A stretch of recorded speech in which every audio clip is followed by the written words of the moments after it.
Hello and welcome to this very special episode of Office Hours. We're on location here at Run With Us in Pasadena, California. We're going to talk about running shoes. We have our masks on because the shoe store is open right now. We're live on location during their open hours. Now, one of the most common questions that Dr. Smith gets all the time is from different runners asking, what's the right shoe for me? So, Dr. Smith, is that an easy question to answer, or is it very layered and very specific? There's a lot to that question. Thanks, Damien. And it is something we're going to need to talk about. And so for the Pacers this year, this is a really important subject. What is the best running shoe? I get this question all the time. Should I get New Balance? Because I've heard those are really good. And if you're a person who's going to do marathon training, and I'm talking mostly for our marathon training group today, you'll need to get a good pair of running shoes. And you have an individual foot type. Each person has a type of foot that's unique to them. We all came from the factory with a certain type of foot that fits with a certain type of shoe. So I've got Victor Martinez here, who's one of the most amazing runners on earth today, and a very knowledgeable fellow who's been fitting shoes for people forever. He was a shoe rep for Hoka. He knows more about shoes. He's forgotten more about shoes than most people are ever going to know about. So Victor's going to go through and talk about the different types of shoes. And I think we're going to start off, I guess, with the cushion shoe. Is that right, Victor? Yeah, we'll go with cushion. So if you just look at the shoe wall over here, every brand is going to have kind of their more cushion models, and then more lightweight, kind of a little bit of more of a firmer type of shoe. But the main thing you want to do is first kind of figure out, a lot of it comes down to fit, right? Everybody's foot is different, kind of what's going to fit your foot the best. So you take a shoe like the Clifton. The Clifton is going to be your standard kind of neutral shoe. I don't want to say standard because it is a little bit unique. It's got a super wide base, which makes it really inherently stable. But then you're going to compare that to maybe something like the Arahi, which would be their stability model. And every brand's going to have that, right? Their neutral shoes and their stability shoes. And when we say stability, that just means they're adding a little bit of a medial support to the shoe. So sometimes we'll get, like Dr. Smith kind of recommending a certain type of shoe, for a customer, or a podiatrist or whoever. They'll recommend a certain type of shoe, and then not necessarily a brand. Then they'll come in here, and then we'll kind of work through that and give different stability options or different neutral options, things like that. And what can you tell us about the different brands? I know we've got Asics, we've got Hoka, we have Saucony, we have Ultras. You got New Balance. So I kind of break up shoe brands into kind of the more traditional ones, such as New Balance, Asics, Brooks, and while they are changing, a lot of them tend to be kind of more on the higher shoe drop size. They kind of more traditional, like 10 to 12 shoe drop. Well, that just means the difference between the heel and the forefoot is going to be 10 millimeters or 12, whatever it may be for the case. So it puts you on a little bit of a ramp, right? So then you'll get shoes like Hoka, Ultra. Saucony actually has like a nice little sweet spot at 8. But these other kind of newer brands, they like to keep your foot in a more natural position. So that's kind of how I would break up if you just want to kind of break it up simply. But yeah, there's Asics has a whole slew of shoes. New Balance is gonna have their whole thing, and even within a brand. So you'll take a brand like New Balance, and this is the New Balance Bongo, and this is the 860, right? So this is kind of be like their traditional stability shoe. It's got the medial posting that you can kind of see right here, but then you got a shoe like the New Balance Bongo, which I personally really like, and I know Ray at the store, this is all he wears. He's got pancake flat feet. This is all he wears, and this one is kind of more of a 4 millimeter drop, and it doesn't have a medial posting. So how it creates stability is more with the geometry of the shoe. And that's kind of my favorite. I'm not a big fan of posting just because I want to feel as smooth as possible. So I like when brands use a little bit more like a newer style of stability. Okay. Like you'll take the Brooks. So for the longest time, the Adrenaline, probably the most popular shoe ever. for the longest time, it had a medial posting. Now they've gone away with that, and they've incorporated something they call guide rails. So it's like a bumper, right? So if you go bowling, I'm a terrible bowler, but if I need the bumpers, they're there. If I don't, then it just kind of lets me do my thing. And more brands are incorporating stability like this. Hoka does that. Brooks does it. You take Ultra, which is a zero drop shoe. They like to focus on actually like the foot shape, right? So a lot of people, they're like, oh my god, like they have neuromas or they have different foot issues. But Ultra is kind of their whole philosophy is let's build a shoe that actually accommodates a person's foot instead of like trying to squish it in or kind of put it in a tighter position. But they also incorporate what they call guide rails as well. So it's more of the support on the medial side of the foot. Hey, Victor and Dr. Smith, we actually have a question. Maybe you guys can help them out. So it's from a Whittier Pacer. When they're running or doing their long walks, their right leg gets numb. Anything you could recommend or any reasons why that would be? That's too broad of a question for this scope here because it could be coming from the back, could be sciatica, could just be from the laces on your shoes. So it's hard to say without having further information.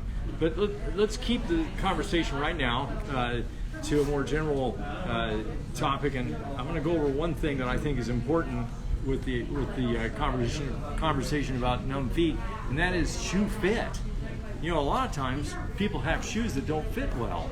If you're a marathon runner and you're going to be doing a lot of miles, you need to have a shoe that's at least a half a size bigger.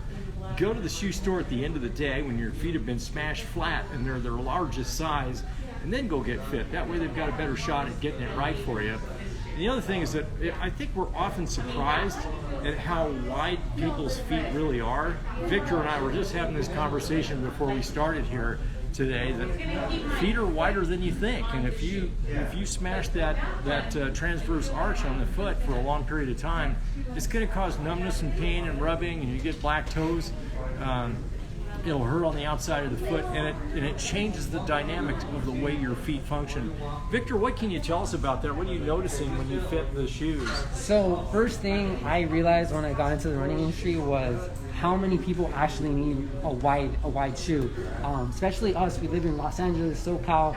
We're joking around with Damien, like everyone's around in flip-flops, kind of going to the beach. So your feet are gonna flatten out.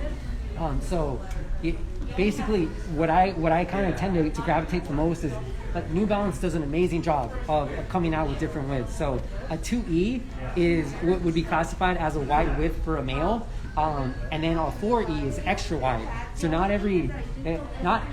basically the more as you get into a wider width, there's less styles to choose from, right? So a brand will put their most popular ones. But like the person that asked the question, a little fun fact or kind of like neat little trick that Sergio taught me, he actually starts lacing his shoes up here just to be able to open up the shoe a little more, because a lot of people will feel a little bit of pressure like somewhere right here over their foot. So if you just kind of start up here, it kind of opens it up a little more. But yeah, the main thing you want to do is we'll put you on our machine, it'll give a suggestion of, okay, do you need a wide fit? Where are you putting pressure on your foot? And then we'll also double check it just by measuring the foot. But yeah, you just definitely want to make sure that your feet don't feel, you want to feel like snug and kind of supportive, but it doesn't want to feel tight. And like it's like a nice hug, right? Like not too tight, or what's the bears and the honey and all that? Like you want it just right. Right, so yeah. Not too loose, you don't want to be swimming around, and then not too tight, so you just want it just right. Perfect. And do you guys still have motion control shoes? We do. So the Addiction is probably the number one kind of style in terms of motion control.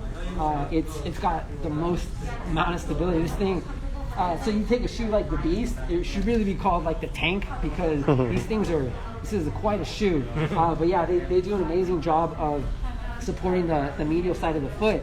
But if you look at what Brooks did, they actually added a guide rail to the Brooks Beast, and they left the medial posting the way it's been. So people have the ability to choose between a more modern type of stability and also kind of the more traditional way, so that they get the option. So there is a difference now. Yeah. Well, there's a lot of beef in here. I know, so looking at it with with the podcast is one thing, but boy, you put your hand on here, you can feel how hard that really is. That shoe is not going to roll in. You're not going to have that knee turning in, the foot turning in and collapsing, during the time when you go into the propulsive phase of your gait. And the wide base, I'm a huge fan of wide bases. Look at that wide base, how it flares out. If you have a tendency to have sprained ankles, that can be a real advantage for you to have that wide sort of triangular base. It really helps to support you. People get nervous when they've had sprained ankles because they tend to want to re-sprain over and over again.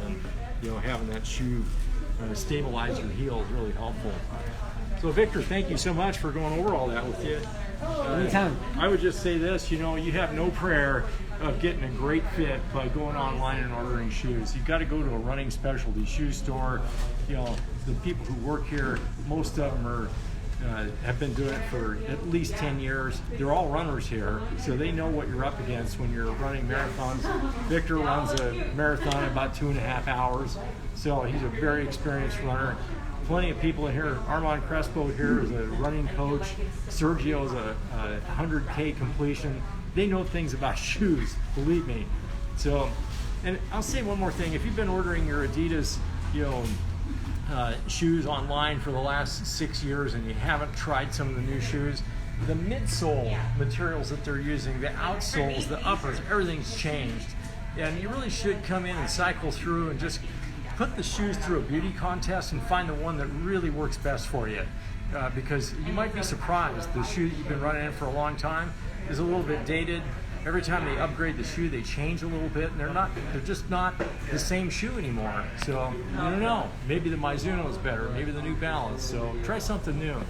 I want to spend some time now going over some more other important equipment that you're going to need. We have Michelle here. Hi, Michelle. Hi, Michelle. How are y'all doing today? Good, right? Yeah. We're going to talk a little bit about apparel and how to kind of get the ladies taken care of from head to toe. I think some of the most important things to start with when you're getting out there running, you're getting ready for your marathon training, is your sports bra. Making sure you get one that's properly fit and feels nice when you're running. It doesn't rub anywhere, it doesn't create any problems. So getting one that works, probably getting a couple because you are marathon training, but that's the first thing to start with. The second thing to start with is because of it's COVID time. So the buffs are really good. You got your Pacers buff, run with us, and they actually also have sports masks that are really good. And you can kind of pick which one that feels better. The mask will give you a little bit more protection, but might be a little harder to breathe with. I personally use these. Okay. Then you have you have your running outfits. So it starts off a little warmer, so you can have some shorts. Short sleeve tee, really nice. And I know a lot of ladies like the visor, so you got your Pacer visor as well. Oh, Pacer logo. Exactly. And then as it gets a little bit more into fall and our winter training, you've got your longer pants or your capris. Okay. And I get a little hot still, so I like the tank tops, and you got your Pacer tank top. Classic. But we also have the Pacer long sleeve shirts and the Pacer short sleeve shirts. Oh, okay. Those are up here too? Those are up there too. We'll go. Oh, I'm sorry. See it? Pacer Yeah. corner. Yeah. Whittier Pacers and Pasadena Pacers. And then you've got your Pacer hat. From head to toe. From head to toe. And speaking of toes, we're going to go there right now. Oh, okay. Let's talk socks. Socks. Having a nice sock on your foot, something that wicks the moisture away, does a really good job staying on your feet. It's not going to help you with blisters. It'll help you keep really nice. So you got like quarter length socks, which are really good. The Saucony brand is great. And then my personal favorites. I love Belega and Features. These ones here are the ones that I use for all my runs. So they're really nice. They stay up well. They hug your arch really well too. And then we have hydration. Because it is COVID time and we're not going to have all the water stops that we had before. So you need to make sure you're prepping properly. So we do have stuff that you wear on your waist. A lot of these wear it in the back. This one's got about a 500 milliliter bottle, so it's a half liter. And this one's got a little less. I think it's maybe 2 8-ounce. So maybe 16 ounces of water. Those are really good. I have a lot of people who like to wear that around their waist. It's great. If you're not so much a waist person like me, when I run, I use a hydration vest. So this is one I actually own. I wear it for all my runs, 10 miles and up. But we'll definitely need it. So you got two 500 milliliter bottles, so you got a whole liter's worth of water with you. And you've got a lot of compartments for your nutrition, which is really great. That's cool. You have some storage on the back, because when we start our runs, you know, it's usually pretty cool. And then you get a little hot, so you can put your jacket in there. And then you've got the Nathan one here. It's a little bit more sleek, a little bit more streamlined. Also has a hydration bladder in the back. So this one, instead of the two bottles in the front, this is backloaded. Okay. And then last but not least, we'll do some important things. Body Glide. We forget to talk about this. Sometimes we forget to talk about the sports bras. What is When that? you get a little chafing, it's good to have this with you. So you can put this on the areas that you chafe, on your toes, on your arms, wherever. It helps out a lot. Lights. We're running in the dark in the morning, we're running in the evening. So you can either have a light that'll hang on your belt right here, which is really nice, or you can do a head model. Either one's really great, but it'll help you stay visible. And then speaking about being visible, last but not least, your running vest. Because it is becoming winter and we are having less daylight out, so you need to make sure you're seen by others. That's it. Okay, wow, you guys got everything Well, you're here. mowed right through there, Michelle. That's great. I hope everyone got it, yeah. You know, I run with a vest personally, and one thing I like about running with a vest is, you know, in the wintertime when you take off, you got your gloves on and your beanie on, and you know, it can warm up pretty quick, you know, once you get going. I just open this thing up and stuff it in there. I carry a poncho, you know, just in case it's starting to rain. There's a couple things that you might need, but yeah, if you're going to run long runs and be out there for 2 or 3 hours, you know, you need to have warm gear to start with, and once you get warmed up, you want to get rid of it. You don't have any place to put it. So, now we had a question from Dr. Maizoun in Sheffield, England, and she was wanting to know about should you wear a minimalist shoe to help mitigate shock forces? Should you use a shoe that has a little bit more cushion or stability?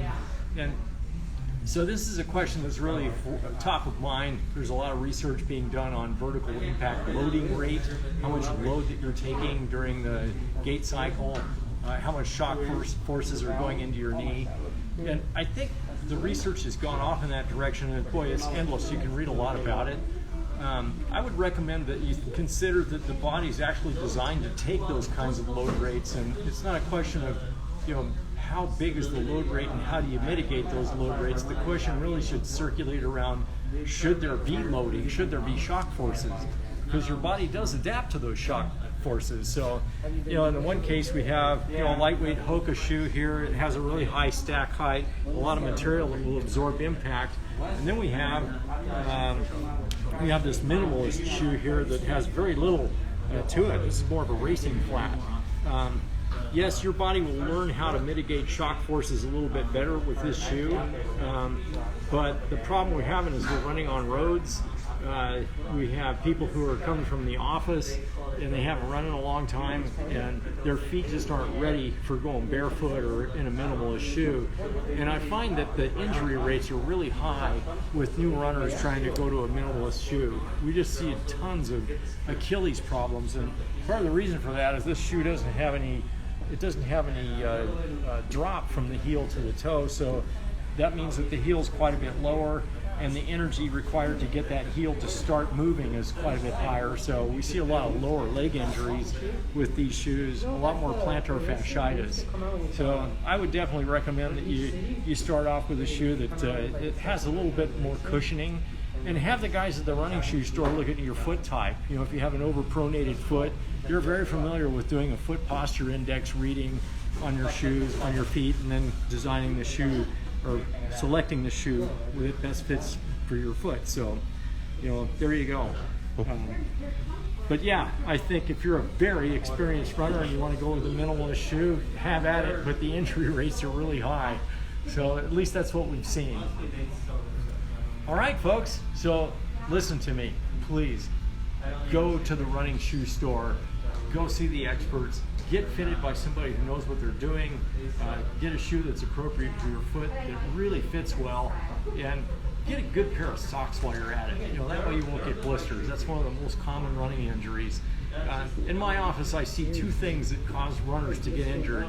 The number one thing is your training. If the training is not correct and you're working out too hard, too long, too soon, you're going to get hurt. And if you have the wrong shoes on your feet, that's another source for injury. So you can avoid that.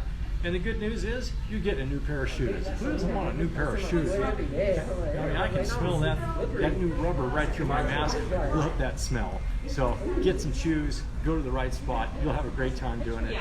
Don't get the stuff online. You'll just waste money. You know, you save $18 on a pair of shoes, and then you have to go to the chiropractor, and the first visit's like $100. So that's not saving money. That's just nah, that's unwise. Okay? All right, folks. Good seeing you. Thank you guys. Run with us. Thank you guys. Bye.